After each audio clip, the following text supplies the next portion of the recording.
Welcome to STEM Talk. STEM Talk. STEM Talk. STEM Talk. STEM Talk. STEM Talk. Welcome to STEM Talk, where we introduce you to fascinating people who passionately inhabit the scientific and technical frontiers of our society.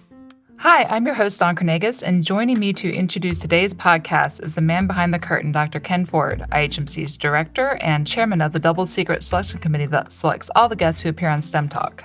Hi, Dawn. Great to be here. Our guest today is Dr. James Kirkland, a geriatrics specialist and researcher at the Mayo Clinic in Rochester, Minnesota. James is best known for his work on the impact that senescence has on age-related dysfunction and the associated chronic diseases.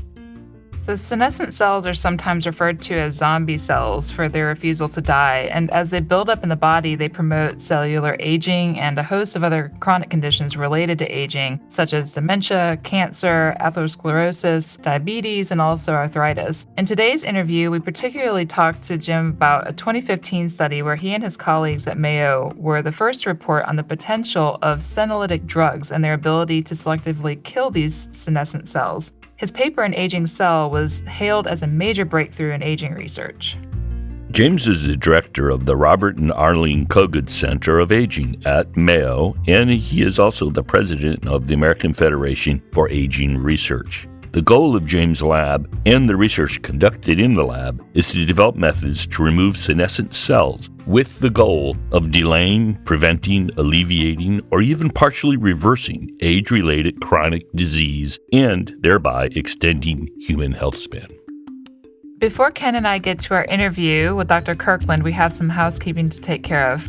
First, we really appreciate all of you who have subscribed to STEM Talk, and we are especially appreciative of all the wonderful 5-star reviews. The Double Secret Selection Committee has been continually and carefully reviewing iTunes, Google, Stitcher, and other podcast apps for the wittiest and most lavishly praise-filled reviews to read on STEM Talk. As always, if you hear your review read on STEM Talk, just contact us at stemtalk@ihmc.us to claim your official STEM Talk t-shirt.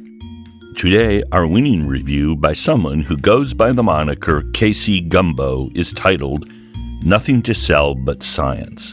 The review reads, Unlike so many other podcasts, STEM Talk doesn't try to sell you something. It just offers you straightforward interviews with scientists who are doing fascinating work in a range of topics, especially research into health span and lifespan. If you want to keep up with the latest in health science, this is the podcast to check out. Well, it's definitely a driver, is not to sell you anything.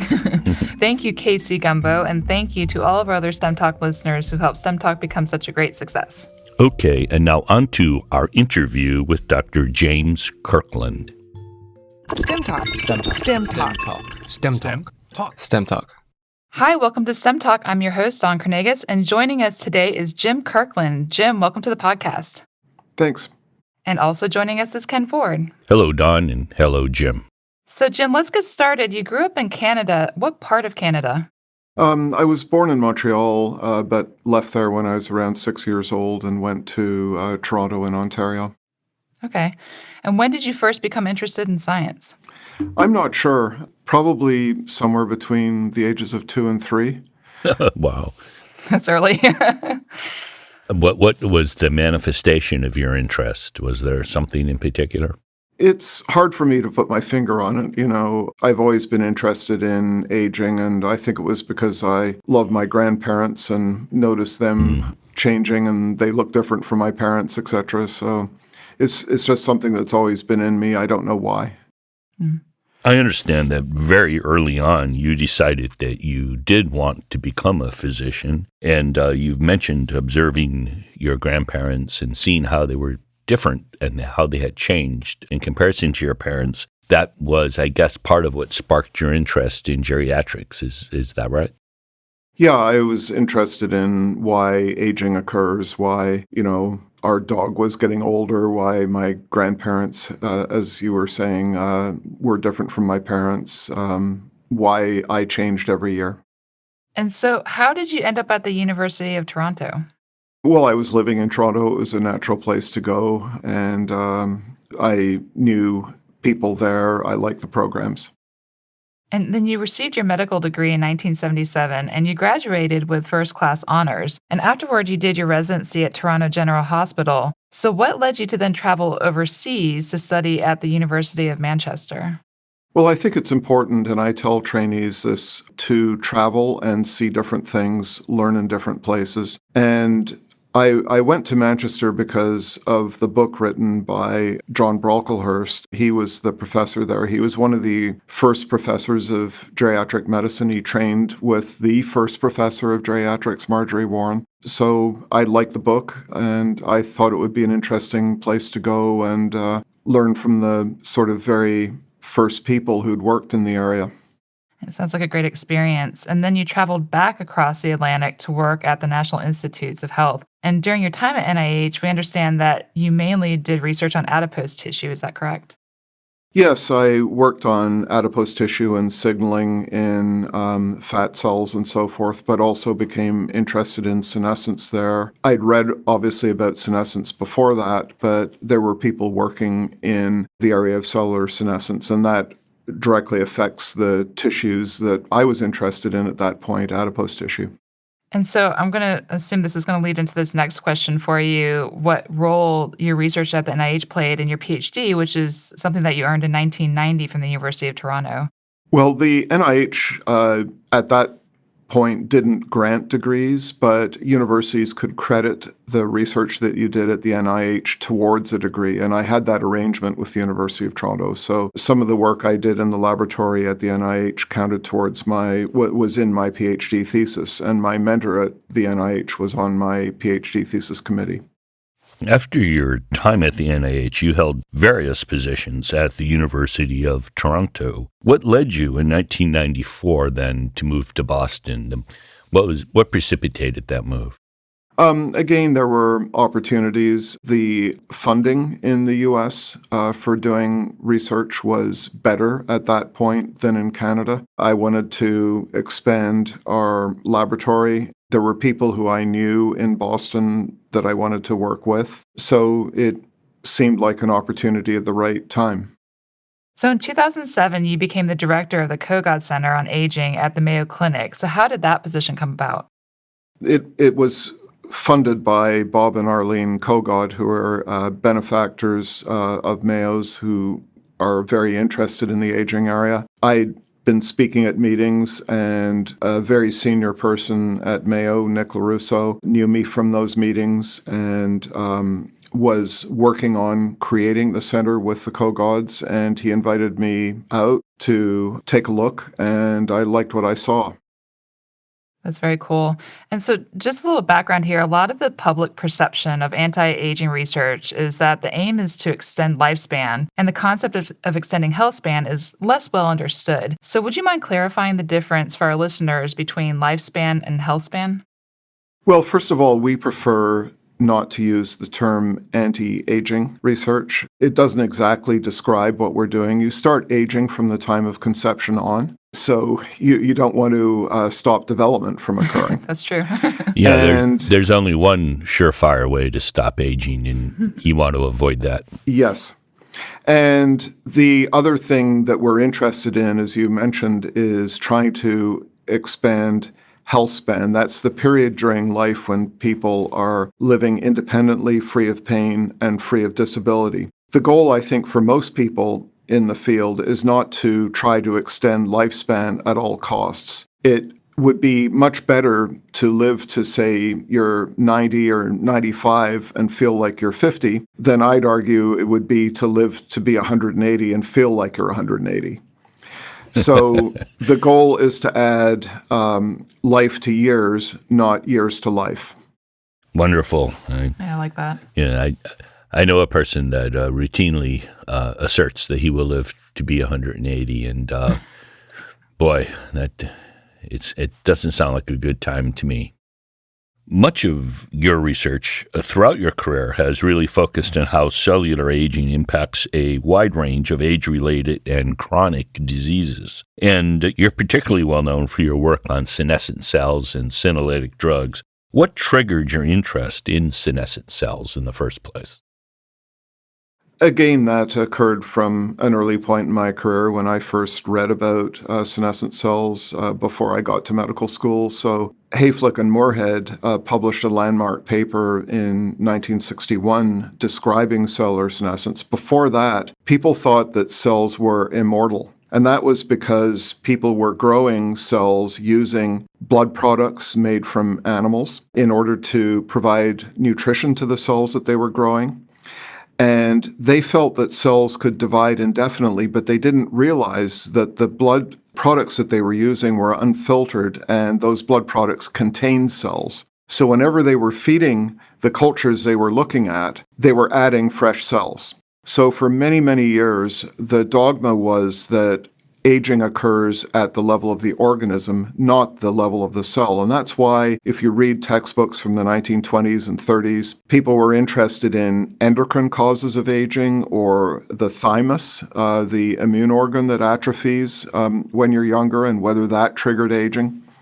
Hayflick and Moorhead's discovery was that human cells, when you repeatedly passage them, that is, when you allow them to divide and then split the cultures and let them grow to confluency and then split them again and keep doing this, they found there was a limited number of times that cells could divide before they stopped dividing and they entered a state of replicative arrest where they didn't divide anymore, but they didn't die. And they termed that cellular senescence. So that really, in a lot of ways, revolutionized the field in our thinking about aging. People began to realize that aging processes occur not only at the level of the organism, but also at the level of the cell and possibly even subcellular levels. So it was very fascinating. So, Jim, we particularly want to talk to you today about your 2015 paper in Aging Cell, where you and your colleagues at the Mayo Clinic were the first to report on the potential of senolytic drugs, which selectively kill senescent cells. In our view, this paper represents a breakthrough in aging research. But first, before we discuss that 2015 paper, it'd be great if you could talk about your research leading up to this paper. Well, I was very interested in cellular senescence, as we were just saying. And a lot of my PhD work was in that area. There were people at the NIH at the time who were interested in cellular senescence, who were in labs near the lab that I was working in. In the lab I was working in, we noted that fat cell progenitors, the cells that give rise to new fat cells, had a limited number of times that they could divide, and then they stopped dividing and they didn't die, as Hayflick had predicted. So that led to a long interest in what cellular senescence is and how it might contribute to fundamental aging processes. What really hit home was a very important paper by Norman Sharpless, who's now director of the National Cancer Institute, that he published in 2004 in the Journal of Clinical Investigation. And what he found was that the abundance of senescent cells in mice increases with age, as was shown previously by others. But what he noted was that if you do something that extends health span, namely caloric restriction, that the rate of accumulation of senescent cells was delayed. And so that led me and my colleagues who worked with me in Boston at the time to ask, is there more than an association between senescent cell accumulation and aging? Might senescent cells be a fundamental cause of some aspects of aging processes and perhaps age-related diseases? So we wanted to look for causation, and that led us to try, beginning in 2004, to develop ways of targeting senescent cells to ask, in cell culture systems or tissue culture systems or animals, could we affect the rate at which age-related changes and disorders occur if we could eliminate senescent cells? So we started on a long quest to try to develop ways of killing senescent cells. The first approach was to use things called antibodies that would bind to a senescent cell and carry a toxic cargo with them. That didn't work. Then we tried setting up drug screens, comparing senescent to non-senescent cells to look for compounds that would kill the senescent cells but not the non-senescent cells in using random libraries of chemicals. And that didn't work because there were problems with the way that you have to set up those kinds of drug screens. And so finally that led us to a hypothesis-driven approach that we adopted in 2013, in May 2013, and that led us to the discovery of senolytic drugs. Before we loop back to your aforementioned 2015 paper, can you talk about the two senolytic compounds that you and your colleagues identified? And those are dasatinib and quercetin, and the significance of those. Well, we discovered that those drugs were senolytic, and they're the first senolytics that we found. And we identified them using a hypothesis-driven approach after we'd been through efforts to try to find drugs that would selectively kill senescent but non-senescent cells in other ways. And that approach that we took in May 2013 was to ask ourselves why, despite the fact senescent cells kill the cells around them and damage the tissues around them, why did they survive? They're remarkably resistant to dying. They're only normally removed by the immune system. So we figured maybe they have pathways, survival pathways, that allow them to survive despite the fact they're producing factors that kill the cells around them. And we used bioinformatics approaches, that is, we used computer-assisted approaches, looking at the range of proteins and other factors that are present in senescent cells to discern are there pathways, are there molecular mechanisms through which senescent cells can defend themselves against their own what we call senescence-associated secretory phenotype, these SASP factors that they produce that kill other cells. And indeed, using bioinformatics approaches, using computer-driven approaches, we found there was a network of these pathways that defend senescent cells. So what we did next was to ask if we target particular components of those pathways, could we kill senescent cells? And we found that in various combinations and permutations, that if we used genetic approaches called RNA interference in cultured cells, senescent cells, to interfere with those pathways, senescent cells died, whereas normal cells didn't. The next step, all in May 2013, was to go back to the computer and use computer-assisted approaches to find drugs and natural products that would target those nodes that we identified in the pro-survival network. And that's how we identified dasatinib, quercetin, and over 20 other compounds that would allow senescent cells basically to commit suicide while leaving normal cells that aren't trying to kill cells around them alone. Fisetin is another senolytic agent that has shown benefit in rodent studies and is now being used in some human clinical trials. Some authors have described it as roughly twice the senolytic potency as quercetin. How does fisetin fit into the senolytic landscape? You said there are roughly 20 senolytics that have been discovered, or a little more than 20. What's the landscape look like across this collection? Well, we originally found 20 compounds. We haven't yet published all of them. There are many more that have been discovered since, so there are probably close to 100 compounds now that have been identified using our original mechanism-based approach, but also others have developed high-throughput screens and other ways of identifying senolytics since then. So there are a lot of compounds around. Now, fisetin is very closely related to quercetin. Quercetin is what makes apple peels taste bitter. It's a naturally occurring flavonol compound. And fisetin is just chemically very slightly different from quercetin. Fisetin is also a natural product. It's present in strawberries and a range of other foods. There are something over 40 compounds that occur in foods that are related to quercetin and fisetin. Most of the others are not senolytic. Quercetin, fisetin, and another compound called luteolin are. So one of the reasons for going after those compounds early on is that they have reasonable safety profiles. We eat them all the time. And they're also things that have short elimination half-lives, where they're eliminated from the body fairly quickly. And that was important in our development of senolytics because, as we might talk about later, we wanted to develop agents that could kill senescent cells and then disappear from the body quickly. So, Jim, you began your 2015 paper writing about how research shows that the health span of mice is enhanced by killing senescent cells using a transgenic suicide gene. You then went on to describe how a series of experiments by you and your colleagues demonstrated the efficacy of senolytics to alleviate symptoms of frailty and also extend health span. So, can you walk us through these experiments and also your results?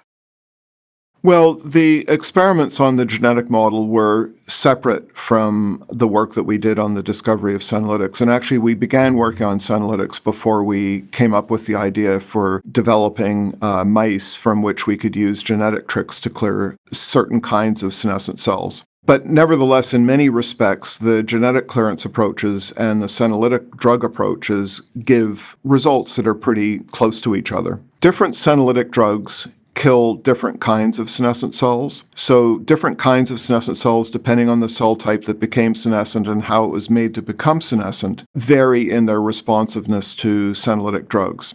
We didn't want to interfere with the ability to develop senescent cells because cellular senescence is an important defense against cancers. Senescent cells develop in the placenta and are what produce factors that drive the baby through the birth canal. Senescent cells are important in wound healing and tissue repair and development. So we did not want to interfere with the body's ability to make senescent cells. But what we did want to do is to be able to get rid of those senescent cells, the 30 to 70% of them that produce damaging factors, if they persist around too long. And that's how senolytic drugs work, basically. They allow the senescent cells that are producing bad factors, the 30 to 70% of them, to kill themselves instead of killing the cells around them by disabling their pro-survival pathways transiently. Now, it takes anywhere from 10 days to 6 weeks for senescent cells to form. So what we can do is we can eliminate these cells in what we call a hit-and-run manner. We can give a dose of these drugs. The cells are killed. It takes 10 days to 6 weeks for new senescent cells to form. And that's why we like drugs that have what we call a short elimination half-life, so we can use a hit-and-run approach. Also, by using these agents, we're not interfering with the body's ability to make senescent cells. So we treated animals with these agents, old animals or animals with chronic diseases, where senescent cells form at the sites where chronic diseases begin, to clear senescent cells, and we and now many others have found a large range of conditions that we can delay, prevent, or alleviate by clearing senescent cells. Really interesting. Yeah, it's really interesting. So, not only did your findings support the idea that senescent cells could one day be used for treating things like cardiovascular disease and frailty, for example, but also raised the possibility that these agents have the potential to target a multitude of disorders, as you just mentioned. Can you give us a sense of this potential and why you believe that the clinical application of these agents could be transformative?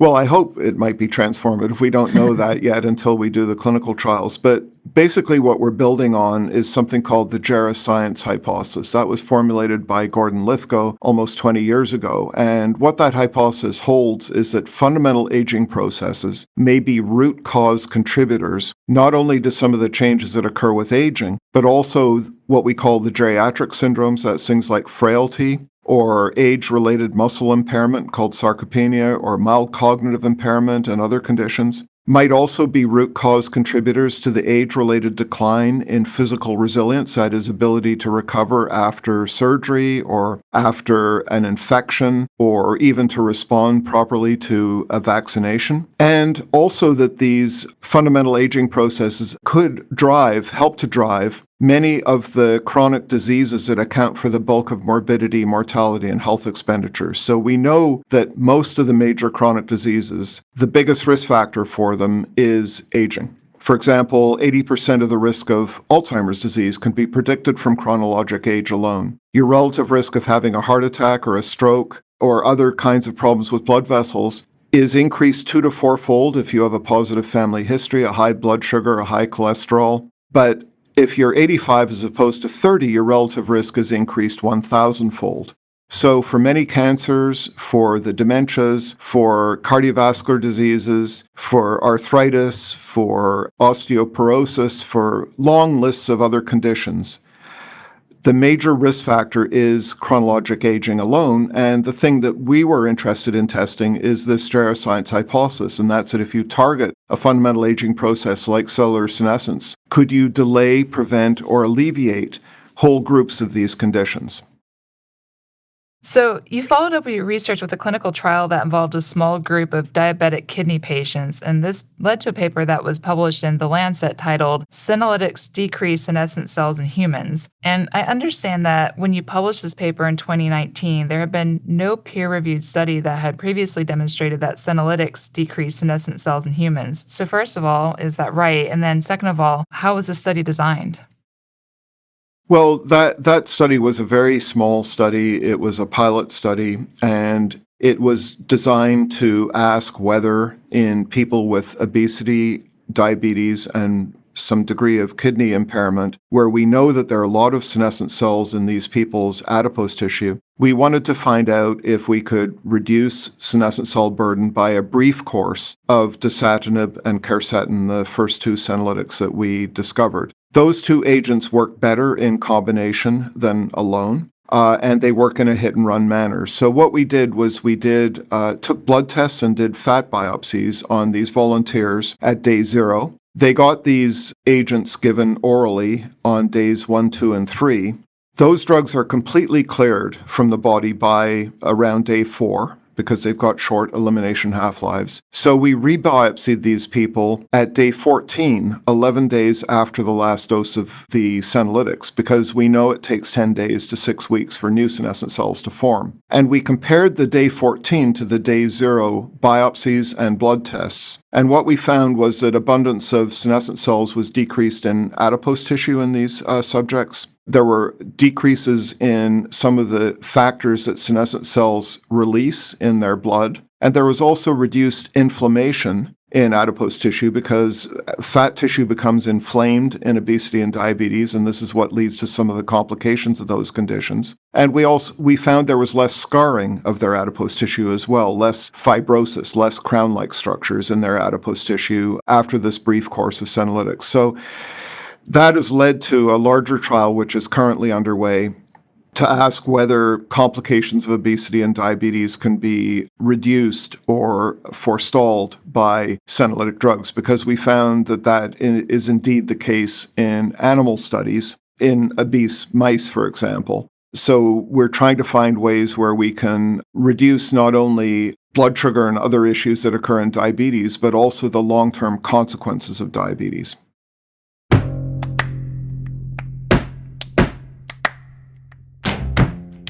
STEM Talk is an educational service of the Florida Institute for Human and Machine Cognition, a not-for-profit research lab pioneering groundbreaking technologies aimed at leveraging and extending human cognition, perception, locomotion, and resilience.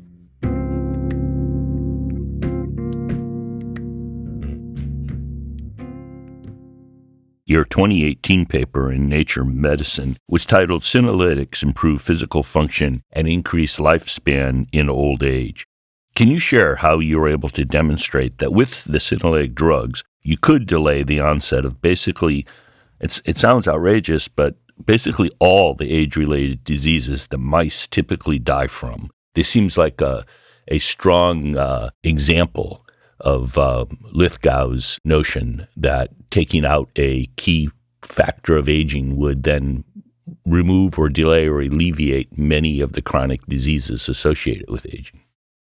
Yes, so we were interested in, right from the beginning, in testing whether clearing senescent cells would delay age-related diseases. Conversely, we were also interested in testing cost postulates, the postulates that were used to show that bacteria cause infections. So one of the things, in addition to removing senescent cells using senolytic drugs, in that particular paper, we also transplanted senescent cells into younger mice to ask if the problems could be caused. So we started by doing that. We injected a very small number of senescent cells into some mice and non-senescent cells into others, so that only 1 in 10,000 cells in the mice was a senescent cell or a non-senescent cell that had been transplanted. Those cells were labeled so we could identify them. And we found that if we transplanted 1 million senescent cells into the middle-aged animals, that mice would die earlier of all of the diseases that mice typically die of. So we worked with a very, very smart animal pathologist who specializes in aging animal pathology.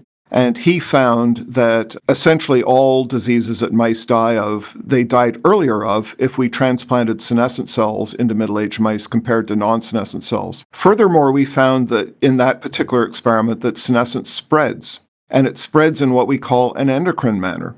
So it can spread to different tissues. The transplanted cells had been labeled so we could identify the transplanted cells and distinguish them from the recipient's own cells. We found that the transplanted cells, which we injected into the abdomen, stayed in the abdomen, but we found the recipient's own cells started becoming senescent in their limbs. So this indicates that senescence can spread, particularly above a threshold. Senescent cells are normally cleared by the immune system, and our view is that once you achieve above a particular threshold burden of senescent cells, the rate of spread of senescent cells exceeds the ability of the immune system to clear them, so they take off.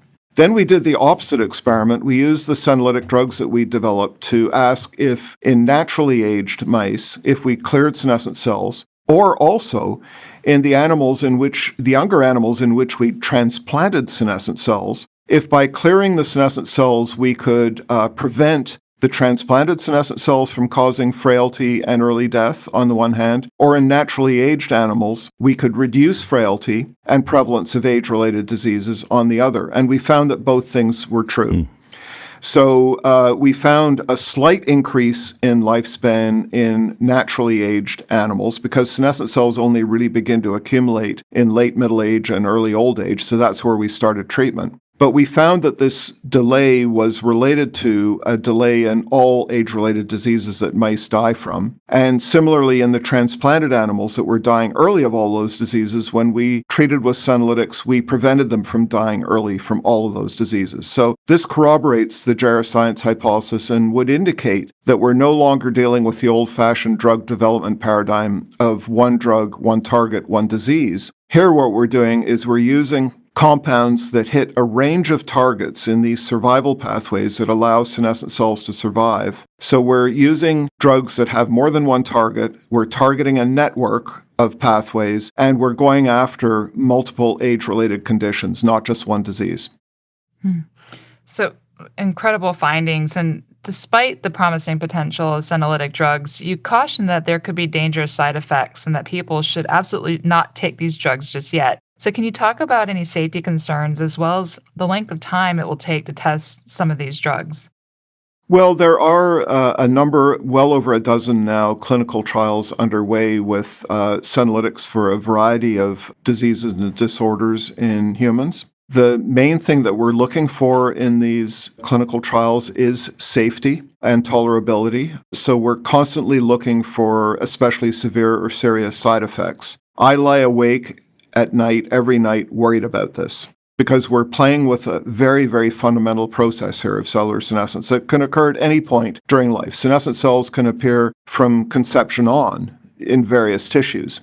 So that's a real worry because we're dealing with a fundamental process. So far, we haven't seen anything, but it doesn't mean we won't with respect to side effects. And so I'd caution until we've got a number of clinical trials done by a number of groups in very carefully controlled settings that there shouldn't be a race to use these drugs. And furthermore, the clinical trials are being done for very serious, potentially life-threatening conditions for which there are no good current treatments. We're worried about what we call risk-benefit ratios. So we're starting off in very serious disorders and asking if we can alleviate those disorders on the one hand and if these agents are safe on the other.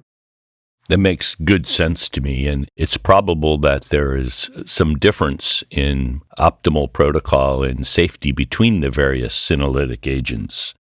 From correspondence with our listeners, we know that some of them are indeed experimenting with fisetin, for example. And I think what they're doing, they refer to it as the Mayo protocol, but I think it's the protocol taken from the research paper, 20 milligrams per kilogram of body weight of oral fisetin on 2 consecutive days, and then they repeat the same dose something like a month later. It does seem like early days to me, and I'm hoping that everybody watches the literature and is thoughtful about this.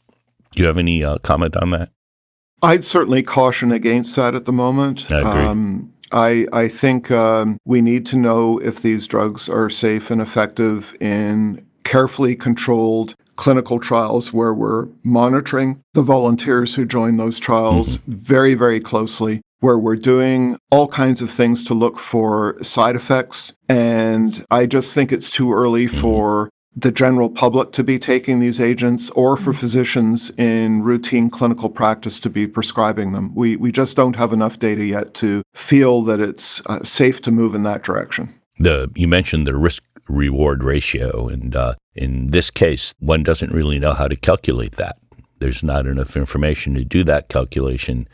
But as you said, this is such a fundamental process that I can see why you think about it frequently.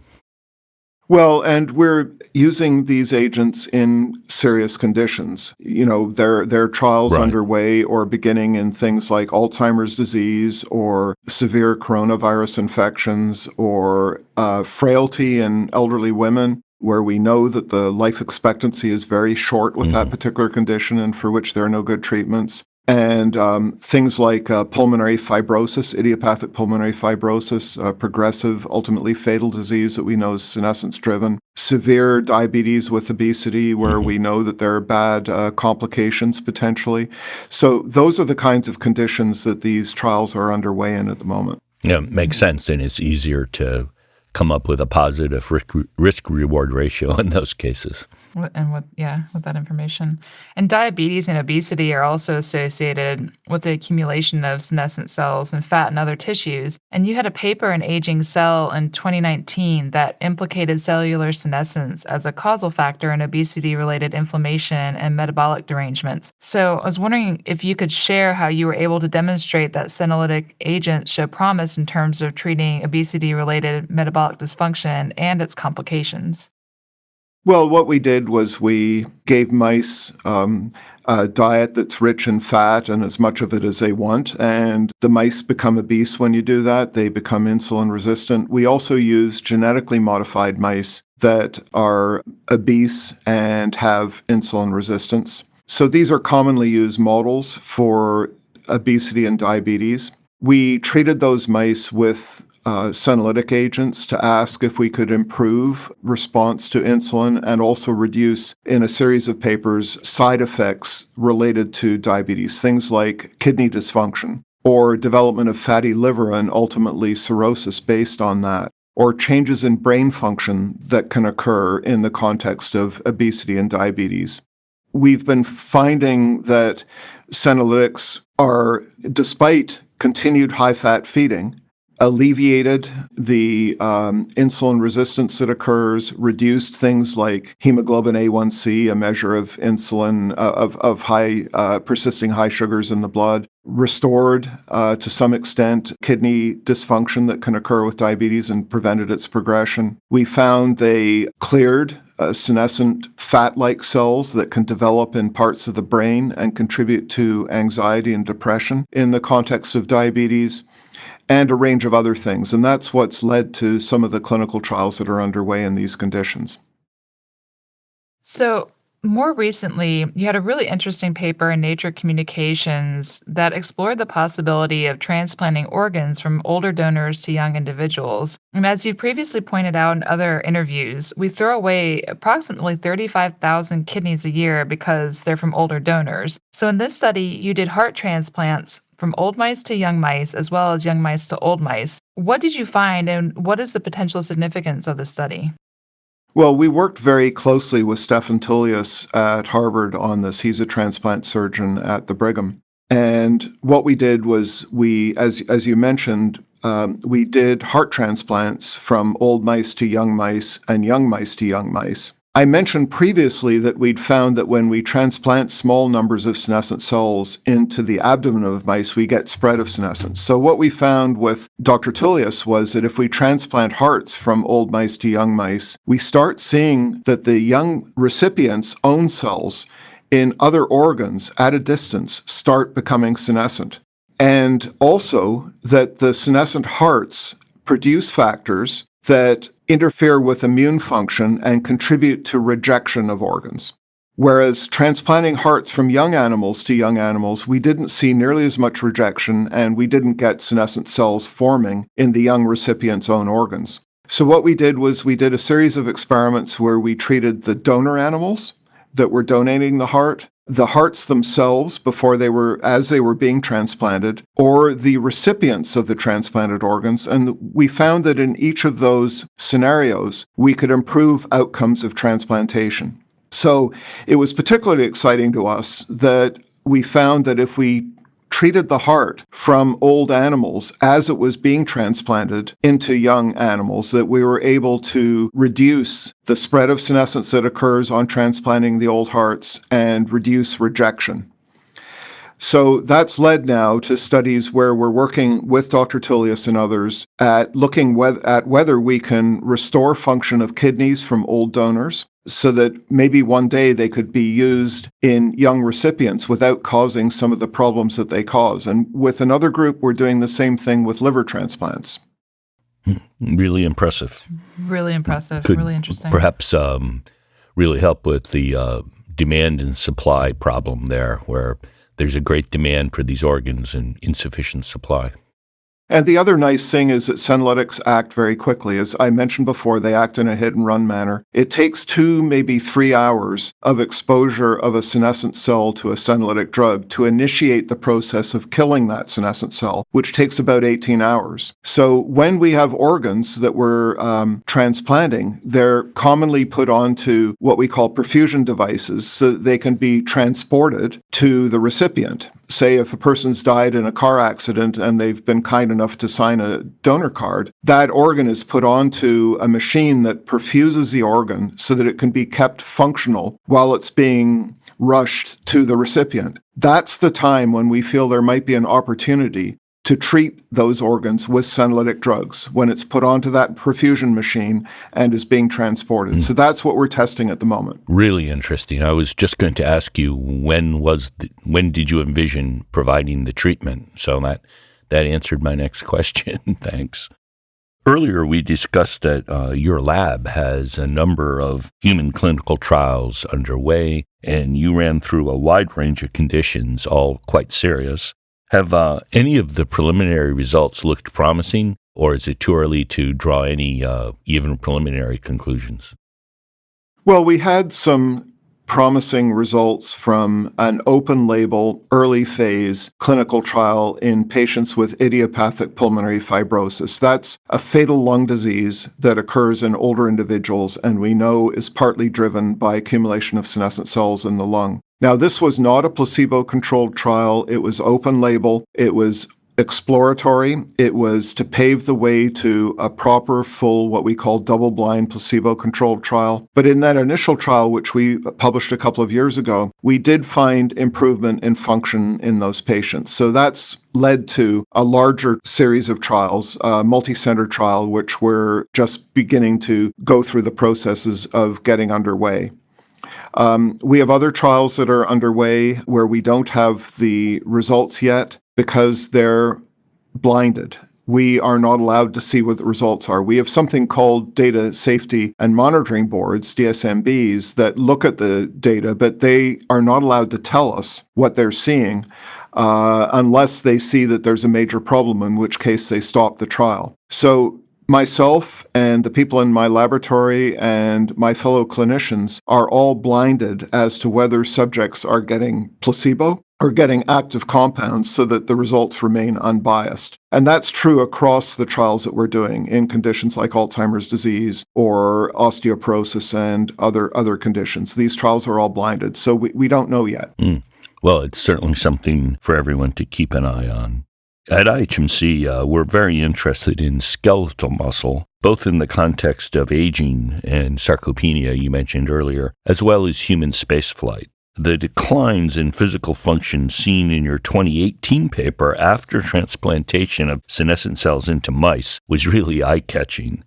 Do you know if there is a direct or local role for senescence in skeletal muscle cells in terms of the mechanisms of frailty with aging? And if so, is there any evidence so far that specific tissues can be targeted with senolytics? For example, skeletal muscle. Are you able to be that targeted?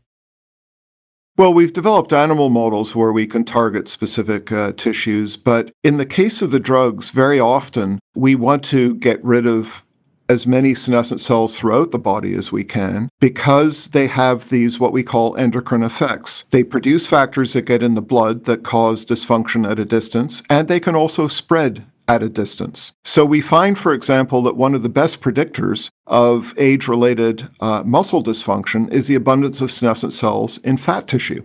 And some of the factors that get produced by senescent cells are linked very closely to frailty and sarcopenia.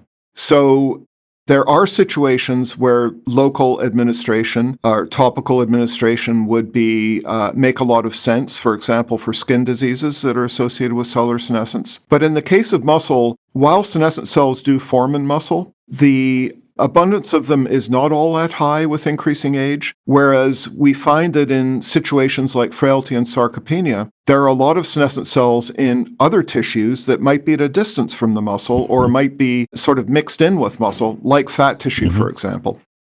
That's really interesting. Has anybody looked at whether the number of senescent cells in fat tissue is increased after long-duration spaceflight? You see rapid muscle wasting in spaceflight. Has anybody looked at senescence as a possible role there? We're very interested in spaceflight. In fact, we're sending some of our cells up to the International Space Station on the Axiom 1 flight, and we're getting blood from that flight and hopefully others from astronauts. Our interest is determining how much senescence is caused by a variety of things. It can be caused by tissue damage, by pathogens like coronavirus or other infections. It can be caused by metabolic insults, a whole range of things. But one of the things that can cause senescence is radiation. So we're very concerned about the Mars flight where there's heavy ion radiation. And we're also wondering whether high G forces, like on takeoff and landing, and also low gravity might contribute to senescence. So these are all things that we're testing, and our laboratory is very enthusiastic about this. We're working with the Axiom people to design the right plasticware and conditions to be able to send the cells up to the space station. Does bed rest increase senescent cells? It's hard to say whether bed rest per se does. It's hard to know what's cause and effect. Senescent cell accumulation leads, and if we transplant senescent cells, it leads to decreased activity. And so that's a very, very hard issue, very hard nut to crack, but it's certainly one that we're very interested in. Yeah, because that would, if that were the case, that would point toward loss of gravity or microgravity as a factor. And we're also wondering, we know that mechanical and shear stress can cause cells to become senescent. This is the basis for senescent cell formation, for example, in the knees and osteoarthritis, or when what are called AV fistulae are made for people to go on dialysis, where an artery is connected to a vein. We find senescent cells on the vein side. In fact, that's one of the reasons why these fistulae appear to clot off. We find senescent cells downstream of divisions in blood vessels, what we call bifurcations, where there's turbulence and eddies. Right. And so we feel that shear stress and mechanical stress can induce senescence in cells. And during spaceflight, there's shear stress occurring during takeoff and landing, where there are very high G forces, and also zero gravity might do this as well. That's really interesting. Yeah. And we know the impact, at least in cell culture, right, of zero G or microgravity on cell cycle. It has a huge influence on cell cycle, so it makes sense that there would be an influence there. So your 2017 paper in the Journal of American Geriatric Society titled The Clinical Potential of Senolytic Drugs is a really good primer for our listeners who want to know more about these agents. And there's a line in the paper that stood out to us, and I'm going to quote this. If senolytics or other interventions that target fundamental aging processes prove to be effective and safe in clinical trials, they could transform geriatric medicine by enabling prevention or treatment of multiple diseases and functional deficits in parallel instead of one at a time. So that paper is 4 years old now. Is there anything new that you would add to it?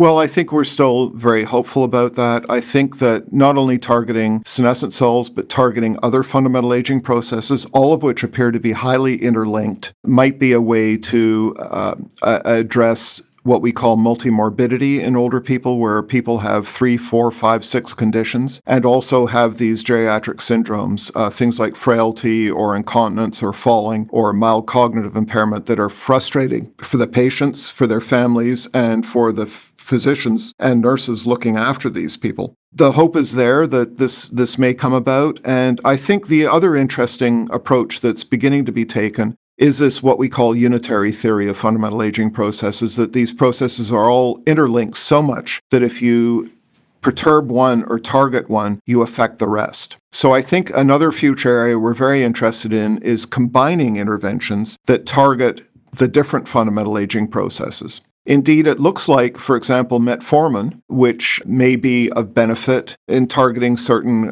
chronic conditions, in fact inhibits senescent cells from producing some of the factors that they normally make. The same thing with rapamycin.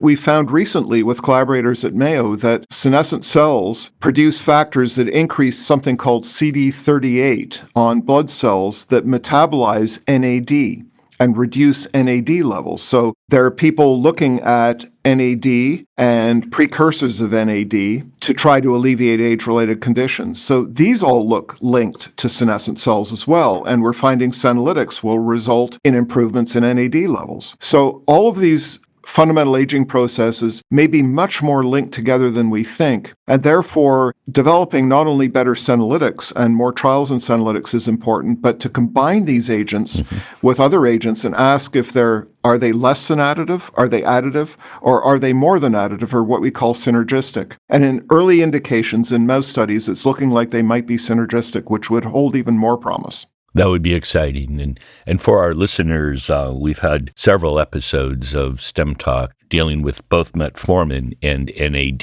and its precursors. Yeah. Jim, you definitely have some very interesting and important work that you're leading. And you were talking earlier in the interview, at the very beginning of the interview, about the influence of seeing your loved ones aging and how that had an impact and led you to science and research and medicine. And I recently read that you said that one of the reasons you are so interested in this work is also because you are tired of prescribing walkers and incontinence devices for your patients, and that you would want to do something that will slow down and even reverse some of these symptoms of aging. And it definitely seems like you're making progress. I'm going to guess you feel pretty good about the work that your lab is doing up to this point. I feel good about it, but I'm cautious. And what I'm really worried about is whether we can bring all of this through to the clinic in a safe way. So that's why we're working, everybody in our group is working around the clock. And I'm a geriatrician as well as being a basic scientist. And my geriatric colleagues share enthusiasm about this as well. They want to be able to do something more fundamental for their patients than is feasible at the moment. So the field of geriatrics is changing, and younger people moving into the field are interested increasingly, and I think this is very important, in developing a background in the basic biology of aging as well as clinical geriatrics. It used to be that clinical geriatrics was as far as you could get away from the laboratory. Totally unlike, say, cardiology, where many cardiologists, or endocrinologists even more so, are very familiar with going from the laboratory to the clinic and back to the laboratory. Geriatrics, that hasn't happened. So we need to create a whole new generation of geriatricians who have basic biology of aging training so that we can bridge what we call the translational gap, the valley of death, between the laboratory and the clinic. And excitingly, it's looking like there may be reason to do this now in geriatrics and aging research, where there really wasn't any point doing it before because there was nothing to translate. Well, again, incredibly important work that you're all doing, and we're excited to continue to follow it. We really appreciate you taking the time to speak with us today, Jim. Thank you. Absolutely, Jim. It was terrific. We appreciate it. Great interview. Thanks. STEM Talk. STEM Talk. STEM Talk. STEM Talk. Well, that was a fascinating interview, and I really enjoyed talking to Dr. Kirkland. It's not every day that we get to talk about zombie cells on STEM Talk, and the work that he and his colleagues are doing on senolytic drugs and their potential impact on age-related diseases is just super exciting. And after talking to him today, it's easy to understand why there's so much enthusiasm about the studies that are currently underway on these drugs. Absolutely. James and his lab are certainly at the forefront of geriatric research, and in particular his research on the potential of senolytic drugs to prevent and even to reverse some aspects of aging definitely fall into the groundbreaking category if they can transition from the laboratory to the clinic. In a few years, we hope to circle back with James and do another STEM Talk interview because, as you pointed out, Dawn, the clinical trials underway and those in the works offer so much promise in terms of extending human health span and perhaps lifespan as well. Absolutely, Ken. And if you enjoyed this interview as much as Ken and I did, we invite you to visit the STEM Talk webpage where you can find the show notes for this and other episodes at stemtalk.us. This is Dawn Carnegie signing off for now. And this is Ken Ford saying goodbye until we meet again on STEM Talk.